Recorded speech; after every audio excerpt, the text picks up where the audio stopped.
Design principal कुछ ऐसे rules होते हैं जो आपके कोड को मेंटेन करना इजी बना देता है। जब आप कोड लिखते हो ना, तो उस केस में बेसिकली आप अपने कोड को डिजाइन करते रहते हो। ओके, जब भी आप कोड लिखते हो तो एक डिजाइन के फॉर्म में ही लिखते हो। आप जावा में कोड लिखते हो तो कुछ प्रिंसिपल फॉलो करने से आपका जो कोड है वो काफी ज्यादा रीडेबल होता है, मेंटेनेबल होता है। Hello everyone, so welcome back to my channel. All right, so इस वीडियो में हम समझेंगे डिजाइन प्रिंसिपल्स, और लास्ट वीडियो में हमने उप्स रिलेटेड क्वेश्चन सॉल्व किया था। तो अगर आपने नहीं देखा है तो आप जाकर लास्ट वीडियो में चेक कीजिए प्लेलिस्ट में मेरे, और वहाँ पे डिस्क्रिप्शन में नीचे मैंने क्वेश्चन के साथ जो भी आंसर है उसको सॉल्व किया हुआ है, और उसमें कुछ क्वेश्चंस आपके लिए भी छोड़े हुए हैं। तो अगर आपने क्वेश्चन देखा है तो आप उसको सॉल्व कीजिए और कमेंट कीजिए जिसने भी सॉल्व किया है। मैंने क्वेश्चन नोट्स में आंसर के साथ दिया हुआ है, आपको डिस्क्रिप्शन में लिंक मिल जाएगा, जाकर डिस्क्रिप्शन में चेक कीजिए। ओके, तो अब हम स्टार्ट करेंगे डिजाइन प्रिंसिपल्स के बारे में। डिजाइन प्रिंसिपल्स तो ऐसे बहुत सारे हैं, लेकिन आज हम ड्राई के बारे में बात करने वाले हैं। ड्राई जो डिजाइन प्रिंसिपल्स है उसके बारे में हम समझेंगे कि ड्राई होता क्या है और इस प्रिंसिपल्स का जावा में क्या यूज होता है। ओके, तो चलिए समझते हैं डिजाइन प्रिंसिपल्स क्या है। तो डिजाइन प्रिंसिपल कुछ ऐसे रूल्स होते हैं जो आपके कोड को मेंटेन करना इजी बना देता है। जब आप कोड लिखते हो ना, तो उस केस में बेसिकली आप अपने कोड को डिजाइन करते रहते हो। ओके, जब भी आप कोड लिखते हो तो एक डिजाइन के फॉर्म में ही लिखते हो। आप जावा में कोड लिखते हो तो कुछ प्रिंसिपल फॉलो करने से आपका जो कोड है वो काफी ज्यादा रीडेबल होता है, मेंटेनेबल होता है और एरर फ्री होता है। तो इस केस में हमें इसीलिए डिजाइन प्रिंसिपल्स का यूज करना चाहिए अपने जावा कोड में जब भी हम कोड को लिखना स्टार्ट करते हैं। तो जैसे कि मैंने पहले भी कहा था कि डिजाइन प्रिंसिपल थ्योरी ज्यादा है और प्रैक्टिकल बहुत कम है इसमें, लेकिन हम रियल लाइफ एग्जांपल के साथ इसको समझेंगे और रियल लाइफ एग्जांपल के साथ समझना काफी इजी हो जाएगा। तो अब बहुत सारे ऐसे डिजाइन प्रिंसिपल्स हैं, लेकिन हम सिर्फ सबसे ज्यादा इंपॉर्टेंट और फेमस प्रिंसिपल्स कवर करेंगे आज। तो आज जो कवर करेंगे वो ड्राई कवर करेंगे, उसके बाद से हम किस कवर करेंगे, उसके सॉलिड प्रिंसिपल्स हैं उसको कवर करेंगे, और भी प्रिंसिपल्स हैं उसको भी कवर करेंगे। उसके बाद से हम समझेंगे डिजाइन पैटर्न्स के बारे में, बट अभी हम प्रिंसिपल्स ही कवर करते हैं। ओके, तो ड्राई का मतलब होता है डोंट रिपीट योरसेल्फ। ओके, यानी कि आपको अपने कोड को कोई भी पार्ट रिपीट नहीं करना है, ना ही जब भी आप कोड लिखते हैं तो आपको रेपिटेटिव कोड नहीं लिखना है, क्योंकि इससे आपका कोड काफी ज्यादा मेसी दिखता है। और आप जो प्रिंसिपल्स यूज करते हैं, मतलब आपको प्रिंसिपल्स यूज करना है जावा में, तो अगर प्रिंसिपल्स नहीं यूज करेंगे और बार बार रिपीटेटिव कोड लिखेंगे तो आपका जो प्रोडक्ट है वो काफी ज्यादा स्लो हो जाता है, और इसका काफी ज्यादा आपको ख्याल रखने की जरूरत है। तो चलिए एक एग्जांपल से समझते हैं कि हम डिजाइन प्रिंसिपल या ड्राई का यूज किस तरीके से करते हैं। ठीक है, तो यहाँ पे सबसे पहले मैंने पैकेजेस बना लिया है, यहाँ पे आप देख सकते हैं डिजाइन प्रिंसिपल के नाम से। कोड पे चलते हैं तो यहाँ पे आप देख सकते हैं कि मैंने एक क्लास बनाया हुआ है, और इस क्लास से एक पैकेज बनाया डिजाइन प्रिंसिपल के नाम से, और उसमें एक क्लास बनाया ड्राई के नाम से। तो ठीक है, तो इसको हम चेंज कर देते हैं। वैसे मैंने इसके अंदर ड्राई पैकेज बनाना था, उसके अकॉर्डिंग करना था। चलिए हम ड्राई पैकेज बना लेते हैं पहले तो।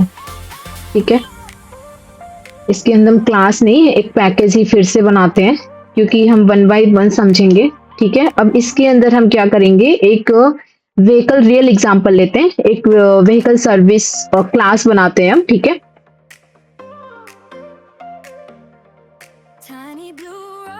Vehicle service. ओके, ठीक है, ये हमने एक क्लास बना लिया। ओके, तो हमने एक व्हीकल नाम का क्लास बनाया, और इसके अंदर हम एक मेथड क्रिएट करते हैं पब्लिक वॉइड और सर्विस कार करके। ठीक है, सर्विस कार, ये एक हमने मेथड बनाया, और इसके अंदर हम कुछ और भी मेथड्स बनाएंगे, जैसे कि अगर हम व्हीकल को सर्विस, क्योंकि व्हीकल सर्विस मतलब क्या, हम व्हीकल को अपने सर्विसिंग के लिए यहाँ पे हमने क्लास बनाया है। जो व्हीकल होगा उसको सर्विस करने के लिए हम एक रियल लाइफ एग्जांपल ले रहे हैं। तो इस तरीके से इसमें हम रूटीन चेकअप बनाएंगे, चेक टायर्स बनाएंगे, क्योंकि व्हीकल की सर्विसेज के लिए बना रहे हैं। तो और फिर चेंजिंग इंजन ऑयल बनाएंगे और वॉच व्हीकल बनाएंगे। ठीक है, तो क्या वो व्हीकल था कि नहीं था, इस तरीके से हम एक मेथड्स बनाते हैं। ठीक है, तो यहाँ पे हम सबसे पहले रूटीन चेकअप बनाते हैं, रूटीन चेकअप। ठीक है, व्हीकल का रूटीन चेकअप हम यूज करते हैं, आप अपनी व्हीकल की सर्विसिंग कराते ही होंगे। चेक टायर्स, ठीक है, ये हमने बना लिया, ठीक है। अभी ये एरर दे रहा है क्योंकि हमने मेथड भी क्रिएट नहीं किया, मैं बस मेथड का नेम यहाँ पे बना रही हूँ। और चेंज इंजन ऑयल, ठीक है। यहाँ पे एक हमने इंजन ऑयल बनाया, ठीक है, मेथड। और यहाँ पे फिर से हम वॉज व्हीकल ले लेते हैं,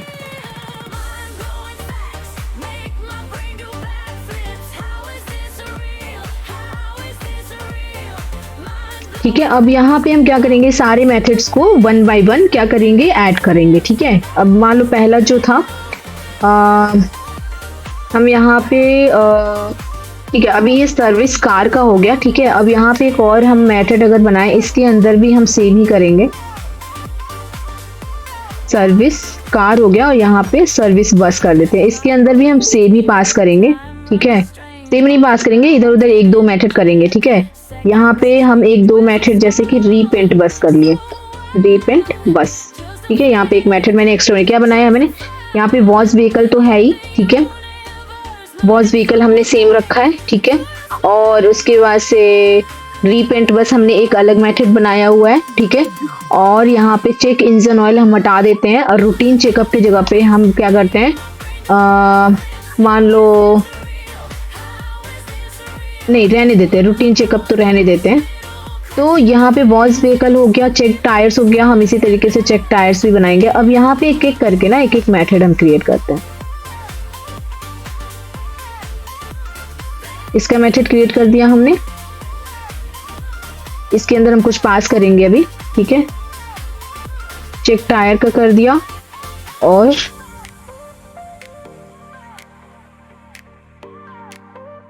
चेक इंजन ऑयल का भी कर दिया।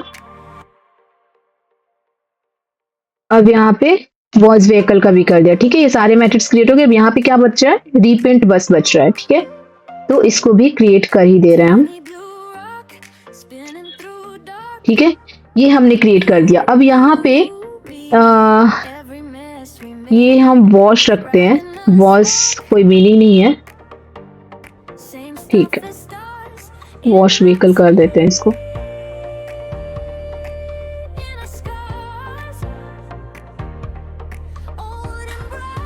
तो यहाँ पे हम पास कर देते हैं washing the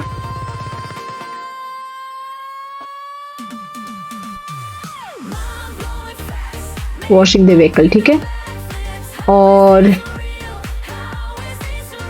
check engine oil, checking engine oil,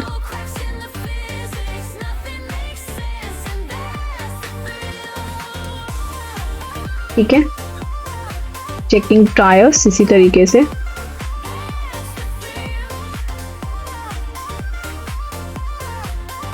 तो अब देखेंगे यहाँ पे कि हमने जो ये वॉश व्हीकल लिया है, चेकिंग इंजन, तो ये सबका होगा ना, बस का भी होगा। यहाँ पे जो सर्विसिंग बस है और जो हमारा सर्विसिंग कार है, इन दोनों का ही होगा, ठीक है। इस तरीके से, इसी वजह से हमने दोनों जगह से सेम ही मेथड हमने कॉल किए हुए हैं। रूटीन चेकअप जो दोनों का रूटीन चेकअप होता है, तो यहाँ पे रूटीन चेकअप डन लिख सकते हैं,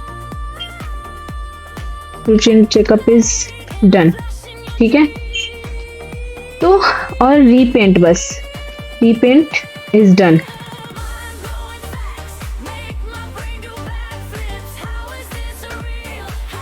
ठीक है।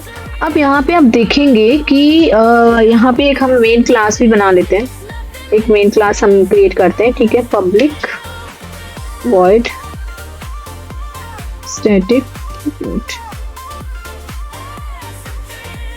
स्टैटिक वॉइड मेन, इसके अंदर हम स्ट्रिंग आर्गुमेंट पास करेंगे, ठीक है। अब इसके बाद से हम क्या करेंगे, व्हीकल सर्विस का जो हमारा क्लास है उसको हम बना देंगे एक ऑब्जेक्ट, ठीक है। अब यहाँ पे हम मान लो अगर हम vs डॉट सर्विसिंग रूटीन यहाँ पे सर्विस बस करेंगे और vs डॉट सर्विस कार करेंगे, दोनों साइड से हमारा सेम ही मेथड कॉल हो रहा है। अगर हम इसको रन करें तो हमें कोई भी एरर नहीं आएगा यहाँ पे।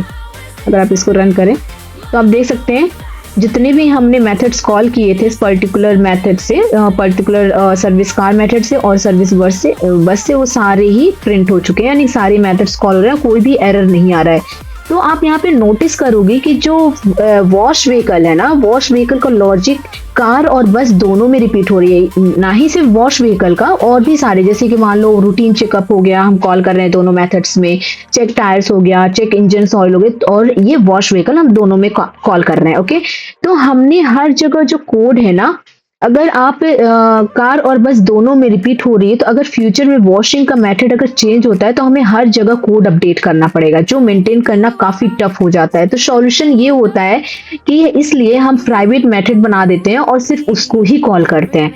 तो जैसे कि मान लो वॉश व्हीकल है, अगर इसमें कुछ चेंज भी होगा तो हम यहीं पे बस चेंज करेंगे। हमें यहाँ पे जाके, अगर मान लो मैं यहाँ पे अगर दोनों जगह ऐसे लिख दूं, इस तरीके से यहाँ पर भी लिख दूं, और ये वॉश व्हीकल हटा दूं, ठीक है, इसको हटा दिया, और सर्विस वाले में भी इस तरीके, तो काम तो दोनों का सेम ही हो रहा है। तो इस केस में हम एक प्राइवेट मेथड बना देते हैं वॉश व्हीकल करके, और दोनों में वो कॉल कर देते हैं, ठीक है। तो ये हमारा कोड रिपीट नहीं होता है इस तरीके से, ठीक है। तो इसका बेनिफिट क्या है, कार और बस में हमने दोनों मेथड से जो अगर उसका काम सेम ही हो रहा है तो हम उस तरीके से कॉल कर देते हैं, तो कोड का जो डुप्लीकेशन होता है ना वो काफ़ी कम होता है। अगर फ्यूचर में वॉशिंग का मेथड अगर चेंज होता है तो सिर्फ एक जगह चेंज करना पड़ेगा, कहाँ चेंज करना पड़ेगा, वॉश व्हीकल के अंदर चेंज करना पड़ेगा, और वो मेथड दोनों जगह यूज हो जाएगा। ओके, तो इससे कोड जो होता है वो काफ़ी रीडेबल होता है और मेंटेनेबल होता है। ओके, तो ड्राई प्रिंसिपल्स जो होते हैं ना, जो ड्राई प्रिंसिपल है सिर्फ मेथड के लिए नहीं, variables, constant and SQL queries और कॉन्फ़िगरेशन वैल्यू में भी बहुत ज़्यादा अप्लाई होता है। तो जो हमारे लार्ज प्रोजेक्ट्स हैं, लार्ज प्रोजेक्ट्स में ड्राई प्रिंसिपल्स फॉलो करना इम्पॉर्टेंट है, जिससे हमारी बग रिड्यूस करता है और टीम कोलैबोरेशन भी काफ़ी ईजी करता है, क्योंकि हम बहुत सारे ऐसे मेथड्स को कॉल करते हैं, बहुत सारे ऐसे प्रोजेक्ट्स, अगर बहुत बड़े बड़े प्रोजेक्ट्स पे काम करेंगे तो वहाँ पे कोड को मेंटेन करना बहुत ज़्यादा इंपॉर्टेंट होता है। आपको कोड मेंटेन करेंगे तभी उतने बड़े बड़े प्रोडक्ट्स बहुत ईजी तरीके से और फ्लेक्सिबल तरीके से चलेंगे, ठीक है। तो ड्राई प्रिंसिपल फॉलो करना जावा में अच्छी तरह आना चाहिए, और ये काफ़ी इजी भी है। आप बस रिपीटेटिव कोड ना लिखो, उसको कैसे मैनेज कर सकते हैं, कैसे ऑप्टिमाइज कर सकते हैं, उस तरीके से हमें कोड को लिखना चाहिए। तो आज हमने ड्राई प्रिंसिपल को समझा, और नेक्स्ट वीडियो में हम किस प्रिंसिपल को समझेंगे और उसको देखेंगे कि हम उसको कैसे अप्लाई करते हैं। ओके, तो आज के वीडियो में बस इतना ही। Till then, bye bye and take care. Thank you so much and bye.